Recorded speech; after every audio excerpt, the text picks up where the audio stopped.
ಕೊಡಿ ಕೊಡಿ ಕೊಡಿ ಸರ್.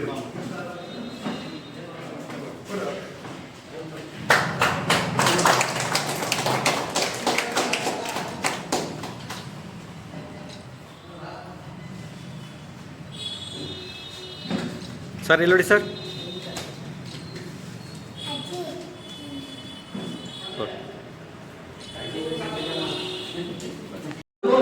ರಾಜ್ಯಾದ್ಯಂತ ಬೀದಿಗೆ ಇಳಿದಾಗ ಮಾತ್ರ ಕಾರ್ಮಿಕರಿಗೆ ನಾವು ಸೌಲಭ್ಯ ಕೊಡ್ಸಕ್ ಸಾಧ್ಯ, ಇದನ್ನ ಸ್ಟಾಪ್ ಮಾಡಕ್ ಸಾಧ್ಯ.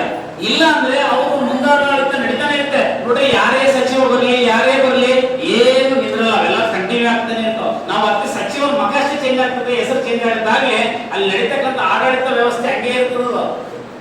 ಅದನ್ನ ಬದಲಾವಣೆ ಮಾಡಕ್ ಸಾಧ್ಯ ಇಲ್ಲ. ಆತ ಎಷ್ಟು ಮಾಡ್ಯಾನ ಅದೆಲ್ಲ ವಿಚಾರ ಲೆಕ್ಕ ಮಾಡ್ಕೊಂಡು ಬಂದಿರ್ತಾನೆ. ಇಲ್ಲಿಗೆ ಏನೇನ್ ಮಾಡ್ಯಾನ ನಾವು ಹೆಂಗೆ ಮಾಡಬೇಕಂತ.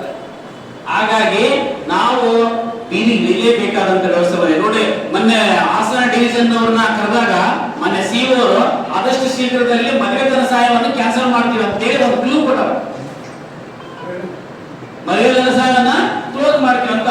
ಇವತ್ತು ನಮ್ಮ ಕಾರ್ಮಿಕರು ಏನಾದ್ರು ಹೆಚ್ಚಿನ ಮಟ್ಟದಲ್ಲಿ ಧನ ಸಹಾಯ ತಗೊಂತಕ್ಕಂಥದ್ದು ಏನಾದ್ರು ಇದ್ರೆ ಅದು ಮದುವೆ ಧನ ಸಹಾಯ ಮಾತ್ರ. ಇನ್ನು ಮಿಕ್ಕಿದ್ದು ಎಲ್ಲವೂ ತಗೊಂಡ್ರೆ ಬಿಟ್ಟು ಲೆಕ್ಕ ಅದಾವ. ಇವತ್ತು ಏನಾದ್ರು ಮಕ್ಕಳು ಮದುವೆ ಮಾಡೋದು ನೆನಪು ಮಾಡಿ ತಗೊಂಡ್ಬೇಕಂತ ಯಾಕಂದ್ರೆ ಕಷ್ಟ ಅಲ್ಲ. ಹಾಗಾಗಿ ನಾವು ಈಗ ಏನಾದ್ರು ಹೆಚ್ಚು ಮತ್ತೆ ಹೆರಿಗೆ ಧನ ಸಹಾಯ ಕೂಡ ಕ್ಯಾನ್ಸಲ್ ಮಾಡಬೇಕಾದ ವ್ಯವಸ್ಥೆ ನಡೀತಾ ಇದೆ. ಪೆನ್ಷನ್ ಆಲ್ರೆಡಿ ಮೊದಲೇ ಇತ್ತು ಸಚಿವರು, ಆದ್ರೆ ಅದು ಕೂಡ ಲಿಸ್ಟ್ ಎಲ್ಲ ಒಂದ್ ಮೇಲೆ ನೀವೆಲ್ಲ ಸ್ಟೆಪ್ ಬೈ ಸ್ಟೆಪ್ ಕ್ಲೋಸ್ ಮಾಡ್ತೀಯ ಅಂತ ಬರ್ತಾರ ಅವರು. ಬಟ್ ಆಲ್ರೆಡಿ ಟೆಂಡರ್ಗಳು ಮಾತ್ರ ಕ್ಲೋಸ್ ಮಾಡಲ್ಲ. ಮತ್ತೆ ಹೊಸ ಟೆಂಡರ್ ಯಾವ್ದು ಕರೀಬೇಕಪ್ಪ ಅಂತ ನೋಡ್ತಾ ಇದ್ದಾರೆ. ನೋಡಿ, ನೀವು ನಿಜವಾಗ್ಲೂ ಹೇಳ್ಬೇಕಂತಂದ್ರೆ ಇದರಿಂದ ಇರ್ತಕ್ಕಂಥ ಒಂದು ಸಿಎಂಗಳು ಅವರೆಲ್ಲ ಮಾಡ್ತಕ್ಕಂಥ ಏನೇನ್ ಕೆಲಸಗಳನ್ನು ತಮ್ಮೆಲ್ಲರಿಗೂ ಗೊತ್ತಿದ್ದ ವಿಷಯನೇ. ಹಾಗಾಗಿ ನಾವು ಏನಂತಂದ್ರೆ ಸುವ್ಯವಸ್ಥಿತವಾಗಿ ಕಾನೂನು ರೀತಿಯಲ್ಲಿ ಹೋರಾಟ ಮಾಡಬೇಕಷ್ಟೇ. ನಾವೇನು ಪ್ರತಿಭಟನೆ ಅಂದ್ರೆ ಬಸ್ ಕಲ್ಲೋಗಿದಲ್ಲ, ಇನ್ನೊಂದು ಸರ್ಕಾರಿ ಉಪಕರಣ ಯಾವುದೇ ಧಕ್ಕೆ ಮಾಡಂತ ಕೆಲಸ ಅಲ್ಲ. ನಾವು ಮಾಡಬೇಕಾಗಿರ್ತಕ್ಕಂಥದ್ದು ಏನಾದರೂ ಇದ್ರೆ ಹೋರಾಟದ ಮೂಲಕ ನ್ಯಾಯ ರೀತಿ ಹೋರಾಟ ಮಾಡಿ ನಾವು ಹಕ್ಕುಗಳನ್ನ ಪಡ್ಕೋಬೇಕು. ನೋಡಿ, ಇವತ್ತು ಸಂಘಟನೆಗಳ ಮುಖ್ಯವಾದಂತ ಕೆಲಸ ಏನಂತಂದ್ರೆ ಹೋರಾಟ. ಹಕ್ಕುಗಳ ಪಡ್ಕೋಬೇಕಂದ್ರೆ ಹೋರಾಟ ಮಾಡಿ ತಗೋಬೇಕು. ಇವಾಗ ಮೊದಲಿಂದ ಗಾಂಧೀಜಿಯವರ ಕಾಲದಿಂದ ಕೂಡ ಇದೇ ವ್ಯವಸ್ಥೆ ನಡೆದಿದೆ, ಇವತ್ತು ಕೂಡ ಅದೇ ವ್ಯವಸ್ಥೆ ಆಗ್ತಾ ಇದೆ. ಹಾಗಾಗಿ ನಾವು ಎಚ್ಚೆತ್ತುಕೊಂಡು ನಮಗೆ ಕಾರ್ಮಿಕರಿಗೆ ನೋಡೋಣ ಬೇಕಾಗಿರ್ತಕ್ಕಂಥದ್ದು ಏನಂದ್ರೆ ಮೂಲಭೂತ ಸೌಕರ್ಯಗಳು ಮಾತ್ರ. ಅವೇನು 13 ಮೂಲಭೂತ ಸೌಕರ್ಯಗಳವ ಅವನ್ನಷ್ಟೇ ಕೊಟ್ಟರೆ ಸಾಕು, ನಮ್ಗೆ ಯಾವುದೇ ಟೆಂಡರ್ ಅವಶ್ಯಕತೆ ಇಲ್ಲ. ನೋಡಿ, ಅವತ್ತು ಸುಪ್ರೀಂ ಕೋರ್ಟ್ ಯಾಕೆ ಹೇಳಿತ್ತಂದ್ರೆ ಅವತ್ತು ಕಾರ್ಮಿಕರ ನೋಂದಣಿ ಜಾಸ್ತಿ ಆಗ್ತಿಲ್ಲ, ಅವತ್ತು ಕಾರ್ಮಿಕರ ದುಡ್ಡು ಸೆಸ್ ಹಣ ಖರ್ಚಾಗ್ತಿಲ್ಲ ಅಂತೇಳಿ ಅವತ್ತು ಸುಪ್ರೀಂ ಕೋರ್ಟ್ ಏನ್ ಹೇಳ್ತಾ ಅವರಿಗೆ ಸಲಕರಣೆಯನ್ನು ಕೊಡ್ರಿ ಅಂತ ಹೇಳ್ತಾ ಅಷ್ಟೇ. ಅವತ್ತಿನ ದಿನಕ್ಕ ಅವತ್ತಿಂದು ದುಡ್ಡಿನ ರೇಷಿಯೋ ರೇಟ್ ಚೆನ್ನಾಗಿತ್ತು ಕೊಡ ಅಂತ ಹೇಳುದು. ಇವತ್ತು ನಮ್ಗೆ ದುಡ್ಡು ಕಬ್ಬಾಗೈತೆ, ದುಡ್ಡೇ ಇಲ್ಲ, ಕಾರ್ಮಿಕರಿಗೆ ಮೂಲಭೂತ ಸೌಕರ್ಯ ಕೊಡಕ್ಕೆ ದುಡ್ಡಿಲ್ಲ. ಅಂತ ಸಂದರ್ಭದಲ್ಲಿ ಟೆಂಡರ್ ಅವಶ್ಯಕತೆ ಏನೈತೆ? ಹೌದಾ ಇಲ್ಲ? ಈಗ ನಾವು ಆರಾಮಿಲ್ಲ ಡಾಕ್ಟರ್ ಹತ್ರ ಹೋಗ್ತೀವಿ, ಆರಾಮಿಲ್ಲ ಡಾಕ್ಟರ್ ಯಾರು ಹೋಗ್ತಾರ? ಯಾರು ಹೋಗಲ್ಲ. ಅವತ್ತು ಅನಿವಾರ್ಯತೆ ಇತ್ತು, ಅವತ್ತು ಕಿಟ್ಗಳ ರೂಪದಲ್ಲಿ ಟೆಂಡರ್ ರೂಪದಲ್ಲಿ ಕೊಟ್ಟರೆ ಈಗ ನಿಂದ್ರಿಸ್ರಿ, ಬದಲು ನಿಂದ್ರಿಸಿ ಮೇನ್ ಕಾರ್ಮಿಕರಿಗೆ ಬೇಕಾದಂತ ಮೂಲಭೂತ ಸೌಕರ್ಯಗಳನ್ನ ಕೊಡ್ರಿ. ಮೊದಲು ಶಿಕ್ಷಣ ಕೊಡ್ರಿ, ಮೂಲಭೂತವಾಗಿ ಶಿಕ್ಷಣ ಕೊಡ್ರಿ, ಮದುವೆ ಧನ ಸಹಾಯ ಕೊಡ್ರಿ, ಪೆನ್ಷನ್ ಕೊಡ್ರಿ, ಅವನ್ ಜಾಸ್ತಿ ಮಾಡ್ರಿ. ಆದ್ರೆ ಈ ಟೆಂಡರ್ಗಳ ಆವಳಿಗಳನ್ನ ತಡಿಲೇಬೇಕಾದಂತ ಸಂದರ್ಭ ಬಂದಿದೆ. ಅದು ಕಾರ್ಮಿಕ ಮುಖಂಡರು ಕಾರ್ಮಿಕರು ಕೂಡ ಎದ್ದು ಬರುವಂತ ಕೆಲಸ ಆಗ್ಲೇಬೇಕಾಗಿದೆ. ಅಣ್ಣ, ಇವತ್ತು ದಾವಣಗೆರೆ ಜಿಲ್ಲೆ ಮಧ್ಯಭಾಗ ಇದು ಇವತ್ತು ಪ್ರಾರಂಭ ಆಗಿದೆ. ನಾವೆಲ್ಲರೂ ದೀಪ ಹಚ್ಚೋದ್ರ ಮುಖಾಂತರ ಒಂದು ಹೆಜ್ಜೆ ಇಟ್ಟಿದ್ದೀವಿ. ಇವತ್ತು ಇಡೀ ರಾಜ್ಯಾದ್ಯಂತ ನಾವೆಲ್ಲರೂ ಕಾರ್ಮಿಕರಲ್ಲಿ ಗಮನ ಮೂಡಿಸಬೇಕು. ನೋಡಲ್ಲ, ಇನ್ನೊಂದು ಏನ್ ಗೊತ್ತಾಳ, ಬಹಳಷ್ಟು ಜನ ಕಾರ್ಮಿಕರಿಗೆ ಕಿಟ್ಟು ಬಂದ್ರೆ ಓಡಾಡೋದು ತಗೊಂಡ್ಬರ್ತಾರ. ಏನೋ ಒಂದು ಟ್ರೈನಿಂಗ್ ಅಂದ್ರೆ ಓಡಾಡೋದು ಟ್ರೈನಿಂಗ್ ಮಾಡಿಸಿರ್ತಾರ, ಅದು ಅವ್ರ ದುಡ್ಡು ಅಂತ ಅವ್ರಿಗೆ ಗೊತ್ತಿಲ್ಲ. ಇಲ್ಲಿವರೆಗೆ ನಾನು ಬಿಲ್ಡಿಂಗ್ ಕಟ್ಟಿದ ಸೆಸ್ ಹಣದಲ್ಲಿ ಈ ದುಡ್ಡು ಕೊಡ್ತಾರಲ್ಲ ಅಂತ ಅವ್ರಿಗೆ ಗೊತ್ತಿಲ್ಲ. ಇಲ್ಲಿವರೆಗೆ ಏನಂತಂದ್ರೆ ಸಿದ್ದರಾಮಯ್ಯ ಕೊಟ್ಟಾರ, ಡಿ ಕೆ ಶಿವಕುಮಾರ್ ಕೊಟ್ಟಾರ, ಪ್ರಧಾನಮಂತ್ರಿಗಳು ಕೊಟ್ಟಾರ, ಅವ್ರು ಕೊಟ್ಟರೆ ಇವ್ರು ಕೊಟ್ಟಾರ ಅನ್ಕೊಂಡಲ್ಲ. ಆದ್ರೆ ಅವರು ದುಡಿದು ಬೆವರಿನ ಹಣ ಅಂತ ಬರ್ತಾ ಇದೆ ಅಂತ ಅವ್ರಿಗೆ ಗೊತ್ತಾದ ದಿನನೇ ಆ ಕಿಟ್ಟುಗಳನ್ನೆಲ್ಲ ಬೀದಿ ಬೇಯಿಸ್ತಾರೆ. ನಾವು ಏನು ಸಿಂಪಲ್ ಅಣ್ಣ, ನಾವು ಮಾಡಬೇಕಾಗಿರೋ ಕೆಲಸ ಒಂದೇನು ಗೊತ್ತಾ, ನಮ್ಮ ಕಾರ್ಮಿಕರನ್ನ ಒಂದಲ್ಲಿ ಕೂಡಿಸಿ ಕಾರ್ಮಿಕ ಇಲಾಖೆಯಲ್ಲಿ ನಡೀತಕ್ಕಂಥ ಎಲ್ಲಾ ಭ್ರಷ್ಟಾಚಾರದ ವಿರುದ್ಧ ಆ ಕಿಟ್ಗಳಿಗಿರೋ ವ್ಯಾಲ್ಯೂ ಎಷ್ಟು, ನಿಮ್ಮ ದುಡ್ಡು ಎಷ್ಟು ತಗೊಂಡಾರ ಅಂತ ನಾವು ಅವರಿಗೆ ಮನವರಿಕೆ ಮಾಡಿದ್ರೆ ಸಾಕು, ಅವರೇ ಎದ್ದುಕೊಂಡ್ಬಿಡ್ತಾರೆ. ಗ್ರಾಮ ಮಟ್ಟದಲ್ಲಿ, ಜಿಲ್ಲಾ ಮಟ್ಟದಲ್ಲಿ, ರಾಜ್ಯ ಮಟ್ಟದಲ್ಲಿ ನಡಿಬೇಕು. ಇವತ್ತು ನಾವೆಲ್ಲ ಅಧ್ಯಕ್ಷರುಗಳು ಕೂತಿವೆ. ನಿಮ್ಮ ಕೈಯಲ್ಲಿ ಮಿನಿಮಮ್ ಒಂದು ಅಧ್ಯಕ್ಷ ಅಂತಂದ್ರೆ ಮಿನಿಮಮ್ 500-1000 ಜನ ಕಾರ್ಮಿಕರು ಇರ್ತಾರೆ ಒಂದು ಅಧ್ಯಕ್ಷರ ಕೈಯಲ್ಲಿ. ಅಂದ್ರೆ ಇಲ್ಲಿ ಇರ್ತಕ್ಕಂಥ ನಾವು 100 ಅಧ್ಯಕ್ಷರು ಸುಮಾರು 1,00,000 ಜನ ಕಾರ್ಮಿಕರಿಗೆ ನಾವು ಗಮನ ಸೆಳೆಯುವಂತ ಕೆಲಸ ಆಗುತ್ತೆ. ಹಾಗಾಗಿ ದಯಮಾಡಿ ನಮ್ಮ ಮನವಿ ಏನಂತಂದ್ರೆ ಈಗ ಇರ್ತಕ್ಕಂಥ ಹೆಲ್ತ್ ಕ್ಯಾಂಪ್ ಆಗಿರ್ಬೋದು, ಆರ್ಪೇಟ್ ಟ್ರೈನಿಂಗ್ ಆಗಿರ್ಬೋದು, ಮತ್ತೆ ಬೇರೆ ಬೇರೆ ಸುರಕ್ಷಾ ಕಿಟ್ಗಳಂತ ಕೊಡ್ತಾ ಇದಾರ, ಬೇರೆ ಎಲ್ಲಿ ಇನ್ನೂ ಟೆಂಡರ್ಗಳ ರೂಪದಲ್ಲಿ ಬಹಳಷ್ಟು ಬರ್ತಾ ಇದಾವ. ಆಮೇಲೆ ದಯಮಾಡಿ ನಾವು ಮನವಿ ಮಾಡ್ಕೊಳ್ಳೋದೇನಂದ್ರೆ ಆ ಸ್ಕೂಲ್ ಕಿಟ್ ನ ನಿಲ್ಲಿಸ್ಬಿಡ್ರಿ, ಬೇಡ, ಅದು ಈಗ ಕೊಟ್ಟರೆ ಉಪಯೋಗ ಇಲ್ಲ ನಮಗೆ. ಧನ್ಯವಾದಗಳು ತಿಳಿಸ್ತಾ ಇದ್ದೀನಿ. ಎಲ್ಲರೂ ಚಪ್ಪಲಿಗಳು. ಓಕೆ, ಈಗ ನಾನು ಜಿಲ್ಲಾ ಅಧ್ಯಕ್ಷರು ಮತ್ತೆ ತಾಲೂಕು ಅಧ್ಯಕ್ಷರು ನಾನು ಈ ಒಂದು ವೇದಿಕೆ ಮೇಲೆ ನಾನು ಬರಮಾಡ್ಕೊಳ್ತೀನಿ. ತಮ್ಮ ಅನಿಸಿಕೆ ಮಂಡಳಿ ತರಾತುರಿಯಲ್ಲಿ ಹೊರಟಿದೆ. 2 ವರ್ಷದಿಂದ ಮಾಡ್ತಾ ಇದೆ, 2-3 ವರ್ಷದಿಂದ ಮಾಡ್ತಾ ಇದೆ, ಈಗೂ ಅದನ್ನೇ ಮಾಡ್ತಾ ಇದೆ. ಮೊನ್ನೆ ತಾನೇ ಚೇಂಜ್ ಆದಂತ ಮುಖ್ಯಮಂತ್ರಿಗಳು ಏನಾದ್ರು ಬದಲಾವಣೆ ಮಾಡ್ತಾರೆ ಅನ್ನುವಂತ ನಿರೀಕ್ಷೆ ಇದೆ. ಬಟ್ ಅದೆಲ್ಲ ಸುಳ್ಳು. ಇವತ್ತು ನಾವು ಸ್ವತಂತ್ರ ಪೂರ್ವದಲ್ಲಿ ಏನ್ ಕಲ್ತಿದ್ದೀವಿ ಅಂದ್ರೆ ಹೋರಾಟ ಮಾಡಲೇಬೇಕಾದಂತ ಅನಿವಾರ್ಯತೆ. ಹೋರಾಟ ಯಾಕೆ ಮಾಡ್ಬೇಕು ಅಂದ್ರೆ ಇವತ್ತಿನ ಪರಿಸ್ಥಿತಿ ಅದೇ. ಬಿಳಿಯರು ಹೋಗಿದ್ದಾರೆ, ಕೆರೆಯಲ್ಲಿದ್ದಾರೆ. ನಾವು ಪ್ರತಿಯೊಂದಕ್ಕೂ ಹೋರಾಟ ಮಾಡಲೇಬೇಕಾಗಿದೆ. ಹೋರಾಟ ಮಾಡಲಿಲ್ಲ ಅಂದ್ರೆ ಕಷ್ಟ ಇದೆ. ಇವತ್ತು ಕಟ್ಟಡ ಕಾರ್ಮಿಕರ ನಮ್ಮ ಸೆಸ್ಗಳನ್ನ ಅನ್ನೆಸಸ್ ಯೂಸ್ ಮಾಡೋದ್ರಲ್ಲಿ ಹಿಂದಿನ ಸರ್ಕಾರನೂ ಮಾಡ್ತಾ ಇತ್ತು. ಅದೇ ತೆರೆಯಲ್ಲಿ ಇವತ್ತು ಈ ಸರ್ಕಾರನೂ ಹೊರಟಿದೆ. ಇವತ್ತು ಸರ್ಕಾರ ಬರಲಿಕ್ಕೆ ಕಾರಣ ನಮ್ಮ ಕಟ್ಟಡ ಕಾರ್ಮಿಕರು ಕೂಡ ಬಹಳ ಮುಖ್ಯ ಇದೆ. ಸೊ ಹಾಗಾಗಿ ಇವತ್ತು ನಾವೇನ್ ಹೇಳ್ತಾ ಇದೀವಿ ಅವ್ರಿಗೆ ಅಂದ್ರೆ, ಇವತ್ತು ಅವ್ರು ಏನಾದ್ರು ಕಿಟ್ಗಳ ತಡೆದೇ ಹೋದ್ರೆ ಎಲ್ಲ 31 ಜಿಲ್ಲೆಯಲ್ಲೂ ಕೂಡ ಸಚಿವರ ಮನೆ ಮುಂದೆ ಹೋರಾಟ ಮಾಡ್ಬೇಕಾಗುತ್ತೆ, ಅನಿರ್ದಿಷ್ಟಾವಧಿ ಗಣಿ ಕೊಡ್ಬೇಕಾಗುತ್ತೆ. ಯಾಕೆ ಸಚಿವರ ಮನೆ ಮುಂದೆ ಹೋರಾಟ ಮಾಡಬೇಕು ಅಂದ್ರೆ ಹಿಂಗೆ ಉಂಟು, ಇವತ್ತು ಮುಜುಗರಕ್ಕೀಡಾಗ್ತಾರೆ.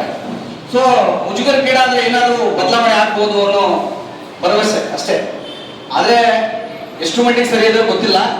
ಮೊನ್ನೆ ತಾನೇ ಮೀಟಿಂಗ್ ಹೋದಾಗ ಹೊಸದಾಗಿಂದ ಸಿಇಒ ಬಂದಂತ ರವಿ ಡಿ ಚೆನ್ನಣ್ಣ ಅವರು ಬಹಳ ಭರವಸೆ ಕೊಟ್ಟರು. ಹಂಗ್ ಮಾಡ್ತೀವಿ, ಹಿಂಗ್ ಮಾಡ್ತೀವಿ, ನಿಮ್ ಬದಲು ಮಾಡ್ತೀವಿ ಅಂದ್ರೆ ಮೂಗಿಗೆ ತುಪ್ಪ ಸಾವಿರ ಕೆಲಸ ಮಾಡಿದ್ದಾರೆ.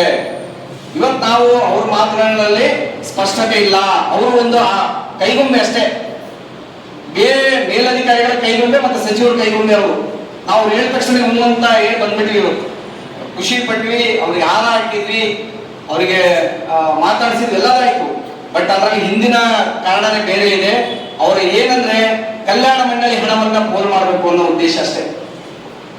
ಕಟ್ಟಡ ಕಾರ್ಮಿಕರಿಗೆ ಕೊಟ್ಬಿಟ್ರೆ ಕಟ್ಟಡ ಕಾರ್ಮಿಕರ ಮಕ್ಕಳು ಉದ್ಧಾರ ಆಗೋಗ್ಬಿಡ್ತಾರೆ. ಅವರ ಅನಿಸಿಕೆ ಪ್ರಕಾರ ಇವತ್ತು ಮಕ್ಕಳಿಗೆ ಶೈಕ್ಷಣಿಕ ಸಹಾಯಧನ ಬಹಳ 1250 ಬರ್ತಾ ಇದೆ. ಮೊದಲು LKG ಇಂದ ಕೊಡ್ತಾ ಇದ್ರು, LKG UKG 5,000 ಕೊಡ್ತಾ ಇದ್ರು, 1ನೇ ಕ್ಲಾಸಿಂದ 5,000 ಕೊಡ್ತಾ ಇದ್ರು, 3ನೇ ಕ್ಲಾಸ್ 4ನೇ ಕ್ಲಾಸಿಂದ ಬೇರೆ ಇತ್ತು, 5-6ರಿಂದ ಬೇರೆ ಇತ್ತು, 8-9ರಿಂದ ಬೇರೆ ಇತ್ತು, SLC PUC ಇಂದ ಬೇರೆ ಇತ್ತು. ಎಲ್ಲ ಕಡಿತ ಮಾಡಿದ್ದಾರೆ. 1,800 ರೂಪಾಯಿ, 1,250 1ನೇ ಕ್ಲಾಸಿಗೆ. ತದನಂತರ 1,800 ರೂಪಾಯಿ ಮಾಡಿದ್ದಾರೆ 6ನೇ ಕ್ಲಾಸಿಂದ. SSLCಗೆ 5,000. ಅಂದ್ರೆ ಇವತ್ತು ನಮ್ಮ ಮಕ್ಕಳಿಗೆ ಒಂದ್ ಜೊತೆ ಬಟ್ಟೆ ಯೂನಿಫಾರ್ಮ್ ತಕ್ಕೊಳ್ಳೋದಕ್ಕೂ ಕೂಡ ಆಗ್ತಾ ಇಲ್ಲ. ನಾವು ಹೋರಾಟ ಮಾಡ್ಲೇಬೇಕಾದಂತ ಅನಿವಾರ್ಯತೆ ಇದೆ, ಒಗ್ಗಟ್ಟಾಗಬೇಕಾಗಿದೆ. ನಾವೇನ್ ಮಾಡ್ತಾ ಇದೀವಿ, ನಾವ್ ಹೆಚ್ಚು ನೀವ್ ಹೆಚ್ಚು ಅನ್ನೋದ್ರಲ್ಲಿ ಜಾತಿ ತಾರತಮ್ಯ ಇರ್ಬೋದು, ಧರ್ಮ ತಾರತಮ್ಯದಲ್ಲಿ ಬೇರೆ ಆಗ್ತಾ ಇದೀವಿ. ಅದಾಗಬಾರ್ದು. ಸೊ ನಾವೆಲ್ಲ ಒಂದೇ. ನಾವು ಜಿಲ್ಲಾ ಮಟ್ಟದಲ್ಲಿ ಏನು ಸೇರಿದೀವಲ್ಲ, ತಿಂಗಳಿಗೆ ಒಂದು ಅರ್ಧ ಗಂಟೆ ಟೈಮ್ ಇಟ್ಟರೆ ಸಾಕು. ನಮ್ಮ ಕಾರ್ಮಿಕರಿಗೆ ಏನಾದ್ರೂ ನ್ಯಾಯ ಕೊಡಿಸ್ಲಿಕ್ಕೆ, ನಾವೇನಾದ್ರೂ ನಿಜವಾದ ಹೋರಾಟಗಾರರು, ನಮ್ಮ ಸಂಘಟನೆ ಇದೆ, ನಾವು ಏನಾದ್ರು ಮಾಡ್ಬೇಕು ಕಾರ್ಮಿಕರಿಗೋಸ್ಕರ ಸಂಘಟನೆ ಕಟ್ಕೊಂಡಿದ್ರೆ ಒಂದ್ ಅರ್ಧ ಗಂಟೆ ಎಲ್ಲಾದ್ರೂ ಸೇರುವಂತ ವ್ಯವಸ್ಥೆ ಮಾಡ್ಕೊಬೇಕು. ನಾವು ಅಪ್ರಿಷಿಯೇಟ್ ಮಾಡ್ಬೇಕು ನಿಜವರು. ನಾವೆಲ್ಲ ಅವರೆಲ್ಲ ಖರ್ಚು ಮಾಡಿರೋದಕ್ಕೆ ನಾವ್ ಯಾರು ಕೊಟ್ಟಿಲ್ಲ. ಸೊ ಹಾಗೆ ಯಾರಾದ್ರೂ ಒಬ್ರು ಈಗ ಅವ್ರು ಅಲ್ಲಿಂದ ಸಮಯ ಮಾಡ್ಕೊಂಡು ಇಲ್ಲಿ ಬಂದು ಇಲ್ಲಿ ನಮ್ಮ ಬಗ್ಗೆ ಏನಾದ್ರು ಮಾಡ್ತಾರೆ ಅನ್ನೋದಾದ್ರೆ ಅಪ್ರಿಷಿಯೇಟ್ ಮಾಡ್ಬೇಕು, ಎಂಕರೇಜ್ ಮಾಡ್ಬೇಕು, ಸಪೋರ್ಟ್ ಮಾಡ್ಬೇಕು. ನಾವು ಅದು ಸುಮಾರು ಯೂನಿಯನ್ಗಳು ಬಂದಿಲ್ಲ, ಹೆಸರು ಹೇಳಿದ್ರೆ ದೊಡ್ಡ ಇನ್ನೊಂದು 20 ಯೂನಿಯನ್ ಇದಾವೆ ದಾವಣಗೆರೆಯಲ್ಲಿ. ನಾವೆಲ್ಲ ಯೂನಿಯನ್ಗಳು ಫೋನ್ ಮಾಡಿದ್ವಿ, ಆಯ್ತು ಬರ್ತೀವಿ ಅಂತಾರೆ, ಬರೋದಿಲ್ಲ. ಬೆಂಗಳೂರಿಗೆ ಕಳೆದವರು ಹಾಗೆ ಹೇಳ್ತಾರೆ, ಬರೋದಿಲ್ಲ. ಆದ್ರೆ ನಾವೆಲ್ಲ ಯಾಕೆ ಮಾಡ್ತಾ ಇದ್ವಿ? ಕಾರ್ಮಿಕರಿಗೋಸ್ಕರ, ಕಾರ್ಮಿಕರ ಸತ್ಸಣ ಉಳಿಲಿ, ಕಾರ್ಮಿಕರ ಬದುಕು ಹಸನಾಗ್ಲಿ, ಕಾರ್ಮಿಕರ ಸಂಘಗಳ ಒಕ್ಕಟ್ಟಾಗ್ಲಿ, ಕಾರ್ಮಿಕರ ಮಕ್ಕಳು ಶಿಕ್ಷಣ ಪಡೀಲಿ. ನೋಡಿ, ಮದುವೆ ಸಹಾಯಧನ ತೆಗೆಯೋದಕ್ಕೆ ಹೊರಟಿದ್ದಾರೆ, ಯಾರು ಮಾತಾಡ್ತಾ ಇಲ್ಲ. ಬೇರೆ ಕೇಂದ್ರ ಸಂಘಟನೆಗಳಿಂದ ಅವು ಮಾತಾಡ್ತಾ ಇಲ್ಲ. ಯಾಕಂದ್ರೆ ಗಪ್ಚುಪ್ ಬೇಡ, ನಮಗೆ ಬೇರೆ ವಿಷಯ ಅಂತ. ಅದಕ್ಕೆ ಇವತ್ತು ನಮ್ಮ ಒಕ್ಕೂಟ ಅವ್ರು ಮಾಡ್ತಾ ಇದ್ವಿ. ನಮ್ಮ ಒಕ್ಕೂಟ ಎಲ್ಲೋ ಇವತ್ತು ಪ್ರಾರಂಭ ಆಗಿದೆ, ಇಲ್ಲಿಂದ ಸ್ಟಾರ್ಟ್ ಆಗಿದೆ, 2 ವರ್ಷದಿಂದ ಸ್ಟಾರ್ಟ್ ಆಗಿದೆ. ಅದು ದೀಪ ಹಚ್ಚೋದ್ರ ಮುಖಾಂತರ ಇವತ್ತು ಇಲ್ಲಿಂದ ಪ್ರಾರಂಭ ಮಾಡಿದ್ದಾರೆ. ಇದು ಎಲ್ಲ ಜಿಲ್ಲೆಗಳಲ್ಲಿ ನಡೀಬೇಕು. ಮಂಡಳಿಯಲ್ಲಿ ಸಿಗುವಂತ ಸೌಲಭ್ಯಗಳು ನಮಗೆ ಸರಿಯಾಗಿ ಸಿಗ್ತಾ ಇಲ್ಲ. ಯಾಕೆ ಸಿಗ್ತಾ ಇಲ್ಲ? ಇರುವಂತ ಹಣವನ್ನ ಬೇರೆ ಬೇರೆ ಈಗಾಗಲೇ ಶಿವಕುಮಾರ್ ಗೌಡರು ತಮಗೆಲ್ಲ ಹೇಳಿದ್ರು, ಸೊ ವಿಸ್ತಾರವಾಗಿ ತಿಳಿಸಿದ್ರು ಯಾವ ರೀತಿ ನಮ್ಮ ದುಡ್ಡನ್ನ ಫೋನ್ ಮಾಡ್ತಾ ಇದ್ದಾರೆ ಇವರು ಅಂತ. ಸರ್ ನಾವು ಯಾವಾಗಾದ್ರೂ ನಾವು ಕಿಟ್ಗಳನ್ನ ಕೊಡಿ ಅಂತ ನಾವು ಕೇಳಿದ್ರೆ ಸರ್ ತಾವು ಯಾರಾದ್ರೂ ಕೇಳಿದ್ರ? ಯಾರು ಕೇಳಿಲ್ಲ. ನಮ್ಗೆ ಕಿಟ್ಗಳು ಬೇಡ ಸರ್, ಕಿಟ್ಗಳ ದುಡ್ಡನ್ನ ನೀವು ತುಂಬಾ ದುರುಪಯೋಗ ಮಾಡ್ತಾ ಇದ್ದೀರಿ. 100 ರೂಪಾಯಿ ಇದ್ದಿದ್ದನ್ನ 200 ರೂಪಾಯಿನ ಖರ್ಚನ್ನ ಹಾಕ್ತಾ ಇದ್ದೀರಿ. ನಮ್ಗೆ ಕಿಟ್ಗಳು ಬೇಡ. ಆಮೇಲೆ ಇದೇ ರೀತಿ ನೀವು ಸ್ಮಾರ್ಟ್ ಕಾರ್ಡ್ ಅಂತ ಕೊಡ್ತಾ ಇದ್ದೀರಿ. ಏನ್ ಅವಶ್ಯಕತೆ ಇದೆ ಈ ಸ್ಮಾರ್ಟ್ ಕಾರ್ಡ್? ಈ ಸ್ಮಾರ್ಟ್ ಕಾರ್ಡ್ ಅಲ್ಲಿ ಕಾರ್ಮಿಕನ ನೋಂದಣಿ ಸಂಖ್ಯೆ ಇಲ್ಲ, ನೋಂದಣಿ ದಿನಾಂಕ ಇಲ್ಲ, ಆಮೇಲೆ ಇದು ಯಾವ ರೀತಿ ರಿನ್ಯೂವಲ್ ಮಾಡಬೇಕನ್ನೋ ಮಾಹಿತಿ ಇಲ್ಲ. ಇವೆಲ್ಲ ನಿಮಗೆ ಟೆಂಡರ್ ಮುಖಾಂತರ ನಿಮಗೆ ಲಾಭ ಆಗುವಂತ ಸೌಲಭ್ಯಗಳನ್ನ ನೀವು ಕೊಡ್ತಾ ಇದ್ದೀರಿ. ನಮ್ಗೆ ಅವೆಲ್ಲ ಬೇಡ ಸರ್. ನಾವು ಕಾರ್ಮಿಕರು, ನಮ್ಮ ಮಕ್ಕಳು ತುಂಬಾ ಕಷ್ಟದಿಂದ ಓದ್ತಾ ಇದ್ದಾರೆ. ನಮ್ಗೆ ಶೈಕ್ಷಣಿಕ ಧನ ಸಹಾಯ ಬೇಕು. ನಮ್ಗೆ ಶೈಕ್ಷಣಿಕವಾಗಿ ನಮ್ಮ ಮಕ್ಕಳಿಗೆ ನಾವು ಉನ್ನತ ಸ್ಥಾನದಲ್ಲಿ ನಾವು ಓದಿಸಬೇಕಾಗಿದೆ. ಯಾಕಂದ್ರೆ ನೀವು ಬರೀ ಕನಸು ಕಾಣೋದಲ್ಲ, ನಮಗೂ ಕೂಡ ಕನಸಿದೆ. ನಮ್ಮ ಮಕ್ಕಳು ದೊಡ್ಡ ದೊಡ್ಡ ಅಧಿಕಾರಿಗಳಾಗಬೇಕಂತ ನಮಗೂ ಕನಸಿದೆ. ನಾವು ನಮ್ಮ ಮಕ್ಕಳಿಗೆ ಚೆನ್ನಾಗಿ ನಾವು ಓದಿಸ್ಬೇಕು. ನಮ್ಗೆ ಶೈಕ್ಷಣಿಕವಾಗಿ ಧನ ಸಹಾಯವನ್ನು ಕೊಡಲೇಬೇಕು. ಇಲ್ಲಾಂದ್ರೆ ಮುಂದಿನ ದಿನಗಳಲ್ಲಿ ನಾವು ಕಾರ್ಮಿಕ ಮುಖಂಡ ಹೋರಾಟ ಮಾಡ್ತಾ ಇದ್ದೀವಿ. ಮುಂದಿನ ದಿನಗಳಲ್ಲಿ ಕಾರ್ಮಿಕರ ಮಕ್ಕಳು ಸಹಿತ ರೋಡಿಗೆ ಬರ್ತೀವಿ. ನಾವು ಮಾನ್ಯ ಕಾರ್ಮಿಕ ಸಚಿವರಾಗ್ಲಿ, ಸಿಎಂಗಳಾಗ್ಲಿ ತಾವು ಕಾರ್ಮಿಕರ ಬಗ್ಗೆ ಕಾಳಜಿ ವಹಿಸಿ ಈ ಕಿಟ್ಗಳನ್ನ ಬಂದ್ ಮಾಡಿ, ಈ ಟೆಂಡರ್ಗಳನ್ನ ಬಂದ್ ಮಾಡಿ. ಈ ಟೆಂಡರ್ಗಳ ಅವಶ್ಯಕತೆ ಇಲ್ಲ. ದಯವಿಟ್ಟು ತಾವು ಈ ನಾವು ಸುತ್ತಲಿದ್ದು ನೋಡ್ಕೊಂಡಿದ್ವಿ. ಈಗ ಯಾವ ಕಾರ್ಮಿಕರು ನೆಮ್ಮದಿಲ್ಲ. ಯಾಕಂದರೆ ಕಾರ್ಮಿಕರು ದಾವಣಗೆರೆಯಲ್ಲಿ 40 ಆಫೀಸ್ ಅದಾವೆ. 40 ಆಫೀಸ್ ಬಂದು ನಮ್ಮ ಆಫೀಸ್ ಬರ್ತಾರೆ. 40 ಆಫೀಸ್ ಬಂದು ನಮ್ಮ ಆಫೀಸ್ ಬರ್ತಾರೆ. ಅವ್ರು ಹಂಗಂದ್ರು ಹಿಂಗಂದ್ರು ಅಂತ ಹೇಳ್ತಾರೆ. ನಾವು ದಾವಣಗೆರೆ ಇಬ್ಬರು ಒಕ್ಕಟ್ಟಿದೆ. ಯಾಕಂದ್ರೆ ಕಾರ್ಮಿಕ ನೆಮ್ಮದಿಲ್ಲ. ಕಾರ್ಮಿಕ ನೆಮ್ಮದಿಲ್ಲ ಅಂದ್ರೆ ಕಾರ್ಮಿಕ ಡೈಜೆಸ್ಟ್ ಅಂತ ಹೇಳ್ತಲ್ಲ. ಹೌದಾ? ನಿಜವಾಗಿ ಕಾರ್ಮಿಕ ಸೇರ್ತಿಲ್ಲ. ನಿಜವಾಗಿ ಕಾರ್ಮಿಕರಿಗೆ ಬೆಂಗಳೂರು ಹೋಗ್ತಿಲ್ಲ. ನಿಜವಾದ ಕಾರ್ಮಿಕ ನೇರವಾಗಿ ಆಫೀಸ್ ಹೋಗ್ತಾನೆ. ಆಫೀಸ್ಗೆ ಹೋಗಿ ಕ್ಲೈಮ್ ಕೊಡ್ತಾನೆ. ಕ್ಲೈಮ್ ಕೊಟ್ಟು ಲಾಸ್ಟ್ಗೆ ಅದಕ್ಕೆ ಬೇಡಿಕೆ ಇಡ್ತಾರೆ, ರಿಸಲ್ಟ್ ಮಾಡ್ತಾರೆ ಅಂತೇಳಿ. ಇದನ್ನು ನಾವು ನೋಡಿದ್ದೀವಿ. ಈಗ ನಾವೇನು ಮಾಡ್ಬೇಕಾಗಿತ್ತು ಅಂದರೆ ನಮ್ಮ ಮಾತು, ನಮ್ಮ ಹೋರಾಟ, ನಮ್ಮ ಸಂಘದ ನಿಯಮ, ನಮ್ಮ ನಿಯಮ ಅಷ್ಟೇ ಮಾಡ್ತಿಲ್ಲ ನಾವು. ಈಗ ರಾಜ್ಯದಲ್ಲಿ ಇರ್ತಕ್ಕಂಥ 31 ಸಮಸ್ಯೆ ಬಗೆಹರಿಸಿದ್ರೆ ನಾವು ಫಸ್ಟ್ ನಾವು ಸಂಘ ಒಕ್ಕೂಟದಲ್ಲಿ ಒಂದು ಫೈನಾನ್ಸ್ ಇಟ್ಕೋಬೇಕು. ನಾವು ಸಂಘ ಇಷ್ಟ ಅಂತ ಹೇಳಿ ಫೈನಾನ್ಸ್ ಈಗ ನಾನು 20 ವರ್ಷದ ಕೆಲಸ ಮಾಡಕತ್ತಿ. ನಾನು ಒಬ್ಬರ ಕೈಯಲ್ಲಿ ಎಷ್ಟು ರಾಜ್ಯ ಕಾರ್ಮಿಕರ ಸಂಘದ ರಾಜ್ಯ ಪ್ರಧಾನ ಕಾರ್ಯದರ್ಶಿಯಾಗಿ ಕೂಡ ನಾನು ಕೆಲಸ ಮಾಡ್ತೇನೆ. ನಾವು ಅಡಿಗೆ ಕಾರ್ಮಿಕರ ಸಂಘದ ರಾಜ್ಯ ಮಟ್ಟದಲ್ಲಿ ಸಂಘಟನೆ ಮಾಡಿ ಪ್ರಯತ್ನ ನಡೆಯುವಾಗ ನಾವು ತೋರಿಸ್ತಾ ಇದ್ದಿದ್ದು ಕಟ್ಟಡ ಕಾರ್ಮಿಕರ ಕಲ್ಯಾಣ ಮಂಡಳಿ ರಚನೆ ಆಗಿದೆ, ಕಾರ್ಮಿಕರಿಗೂ ಕೊಡ್ರಿ ಅಂತ ನಾವು ಡಿಮ್ಯಾಂಡ್ ಅನ್ನ ಇಡ್ತಾ ಇದ್ವಿ. ಆದ್ರೆ ಇವತ್ತು ವಿಪರ್ಯಾಸ ಅಂದ್ರೆ ಈ ಮಂಡಳಿನೇ ಕೊಡ್ತಾ ಇದೆ, ಆ ಹಂತಕ್ಕೆ ಹೋಗಿದೆ. ಸೊ ಈಗ ವಿವಿಧ ಸವಲತ್ತುಗಳ ಇಲಾಖೆಯಲ್ಲಿ ಯೂನಿಯನ್ ಮಾಡಿಕೊಂಡು ಒಬ್ಬ ಅಧ್ಯಕ್ಷ ಆಗಿತ್ತು. ಇವತ್ತು ನಾವು ಏನೇ ದಾವಣಗೆರೆಯಲ್ಲಿ 138 ಯೂನಿಯನ್ ಇದೆ. 138. ಅದರಲ್ಲಿ ಜನಸಂಖ್ಯೆ ಇರೋದು ಎಷ್ಟು? 30 ಜನ. ಅದೇ ಅಂಗನವಾಡಿ ಕಾರ್ಯಕರ್ತರು ಹೋರಾಟ ಮಾಡ್ತಾರೆ, ಬಿಸಿ ಊಟದವರು ಹೋರಾಟ ಮಾಡ್ತಾರೆ, ಲಕ್ಷಾಂತರ ಜನ ಸೇರ್ತಾರೆ ವಿಧಾನಸೌಧಕ್ಕೆ. ಇದೇ ಜಿಲ್ಲೆಯಲ್ಲಿ 130 ಕಟ್ಟಡ ಕಾರ್ಮಿಕರಿದ್ರು, 30 ಜನ ಸೇರಿಲ್ಲ. ನಮ್ಮ ಬೇಡಿಕೆ ಇನ್ನೇನಿದೆ ಇರುತ್ತದೆ. ನಮ್ದು ಹೋರಾಟಕ್ಕೆ ಏನ್ ಸಿಗ್ತದೆ ನ್ಯಾಯ? ಎಲ್ಲಿದೆ ನ್ಯಾಯ? ಸೇರ್ಬೇಕು. ಅದೇ ಸಿದ್ದರಾಮಯ್ಯ ಬಂದಾರಂದ್ರೆ 10 ಲಕ್ಷ ಜನ ಸೇರ್ತಾರೆ, ಊಟ ಕೊಡ್ತಾರೆ, ದುಡ್ಡು ಕೊಡ್ತಾರೆ. ನಾವು ಕಾರ್ಮಿಕರಿಗೆ ಏನ್ ಕೊಡ್ತೀವಿ? ನಮ್ಮ ಹತ್ರ ಬರ ಹೋರಾಟ. ಅವ್ರು ಯೂನಿಯನ್ ಕಟ್ಕೊಂಡಾರೆ, ಕಮಿಷನ್ ತಗೊಂತಾರೆ, ನಮಗೆ ಸೌಲಭ್ಯ ಕೊಡಿಸ್ತಾರಂತ. ಇವತ್ತು ಇವ್ರು ಮಾಡಿರೋದು ಸಂತೋಷ್ ಲಾರು ಯೂನಿಯನ್ ಸರ್ವನಾಶ ಮಾಡಬೇಕು. ಕಟ್ಟಡ ಕಾರ್ಮಿಕರೇ ಇರಬಾರ್ದು ಕರ್ನಾಟಕದಲ್ಲಿ. ಅವನ ಉದ್ದೇಶ ಇರೋದೇ ಅದು. ಆದರೆ ನಾನು ಹಾಗನೇ ಅಸಿಸ್ಟೆಂಟ್ ಕಮಿಷನರ್ ಹತ್ರ ಎಲ್ಲ ಮಾತಾಡಿದೆ. ಮುಂಜಾನೆ ಲಾಸ್ಟಿಗೆ ಸಪ್ ಮಾಡಕ್ಕೆ ರೊಟ್ಟಿ ಮಾಡಕ್ಕೆ ಅಂಗಿ ಮಾಡ್ಕೊಡ್ತಾನೆ ಅವ್ನು ಸಂತೋಷ. ಅಂಬೇಡ್ಕರ್ ಸೇವಾ ಸಿಂಧು ಯಾಕೆ ಮಾಡಿದವ್ರು ನಾವು ಕರ್ತೇವಯ್ಯ? ಎಲ್ಲಿತ್ತು ನಿಮ್ದು ಹೋರಾಟ? ಅವ್ರು ನಿಲ್ಲಿಸ್ಬೋದಾಯ್ತಲ್ಲ. ಸಂಘಟನೆ ಅಂತಿರಲ್ಲ, ಕರ್ನಾಟಕದಲ್ಲಿ ಎಷ್ಟು ಸಂಘಟನೆ ಬೇಕ್ರಿ, ಅವ್ರು ನಿಲ್ಲಿಸ್ಬೋದಾಯ್ತಲ್ಲ ಸೇವಾ ಸಿಂಧು. ಈಗ ಎಲ್ಲ ಕಾರ್ಮಿಕರಿಗೂ ರಿನ್ಯೂವಲ್ ನಾವು ಮಾಡ್ಕೊಡ್ತೀವಿ, ಸೌಲಭ್ಯ ನಾವು ಕೊಡ್ತೀವಿ, ಸ್ಮಾರ್ಟ್ ಕಾರ್ಡ್ ಕೊಡ್ತೀವಿ, ಬನ್ನಿ ನಮ್ಮ ಹತ್ರ. ಆಫೀಸಿಗೆ ಹೋಗ್ಬೇಡ್ರಿ. ಕಟ್ಟಡ ಕಾರ್ಮಿಕರು ಯೂನಿಯನ್ ಅಧ್ಯಕ್ಷರು ಏನಾಗಬೇಕು, ರೊಟ್ಟಿ ಮಾಡಕ್ಕೆ ಹೋಗ್ತೇವೆ ಬೀದಿ ಬೀದಿ. ಇವ್ನು ಮಾಡಿರೋ ಲಪ್ಪಂದ ಕೆಲಸಕ್ಕೆ ಇವ್ನು ಮಾಡಿರೋ ನಾವು ಅದೇ ಭದ್ರವಾಗಿದ್ರೆ ಇಡೀ ಕರ್ನಾಟಕದ ಅಸೋಸಿಯೇಷನ್ ಯೂನಿಯನ್ನವರು ಧೈರ್ಯವಾಗಿ ಹೋರಾಟ ಮಾಡಬೇಕು. ಫಸ್ಟ್ ನಾವು ಹೋರಾಟ ಮಾಡೋದು ಹೆಡ್ ಆಫೀಸಿಗೆ ಮಾಡಬೇಕು. ವಿಧಾನಸೌಧಕ್ಕೆ ಹೋದ್ರೆ ನಮಗೆ ನ್ಯಾಯ ಸಿಗಲ್ಲ. ಎಲ್ಲೆಲ್ಲಿ ಡಿಸ್ಟಿಕ್ ಆಫೀಸ್ ಇದಾವ ಅಲ್ಲಿ ಭದ್ರವಾದ ಹೋರಾಟ ನಡೀಬೇಕು. ಇಲ್ಲಿಂದ ಬಿಸಿ ತಟ್ಟಬೇಕು ವಿಧಾನಸೌಧಕ್ಕೆ, ಆವಾಗ ನಮಗೆ ನ್ಯಾಯ ಸಿಗಬಹುದು. ನಮ್ಮಲ್ಲಿ ಕಟ್ಟಡ ಕಾರ್ಮಿಕರ ಕಾರ್ಮಿಕರಿಗೆ ಕಾರ್ಡ್ ಮಾಡಿಸ್ಬೇಕು, ಅವ್ರಿಗೆ ಏನು ಬರ್ಬೇಕು, ಇಷ್ಟೇ ಮಾಡಿಸ್ಕೊಡೋದು ಅಷ್ಟೇ ನಮಗೆ ಜವಾಬ್ದಾರಿ. ಯಾವ ಫಂಕ್ಷನ್ ಮಾಡ್ತಿದ್ದಿಲ್ಲ. ಫಂಕ್ಷನ್ ಮಾಡಬೇಕಂತಿದ್ರೆ ನಾವು ಬಡ ಮಕ್ಕಳಿಗೆ ಸ್ಕೂಲಿಗೆ ಸ್ಕೂಲ್ ಬ್ಯಾಗು, ಬುಕ್ಸು, ಆಮೇಲೆ ಅಂಧ ಮಕ್ಕಳಿಗೆ ಊಟದ ವ್ಯವಸ್ಥೆ ಈ ತರದೆಲ್ಲ ಮಾಡ್ಕೊಂಡು ಬಂದಿದ್ವಿ ನಾವು. ನಮ್ಮೆಲ್ಲ ಸಂಘಗಳು ಸೇರಿ ಮಾಡ್ಕೊಂಡ್ರೆ ಇದೇ ಮೊದಲನೇ ಬಾರಿ. ಈ ಮೊದಲನೇ ಬಾರಿ ನಮಗೆ ಎಲ್ಲರೂ ನೀವು ಸೇರಿ ಯಶಸ್ವಿ ಮಾಡ್ಕೊಂಡಿದ್ದೀರಾ. ಅದಕ್ಕೆ ನಾವು ತುಂಬಾ ಋಣ ಆಗಿದ್ದೀವಿ. ಅದಕ್ಕೆ ನೀವು ನಮ್ಗೆ ಯಾವುದು ಹಣದ ರೂಪದಲ್ಲಿ ಬೆಲೆ ಕಟ್ಟಬೇಡಿ. ಈಗ ಯಾಕಂದ್ರೆ ನಮ್ಮ ಸಂಘಕ್ಕೆ ನೀವೆಲ್ಲರೂ ಸೇರಿ ನಮಗೆ ಬೆಲೆ ಕೊಟ್ಟಿದ್ದೀರಾ.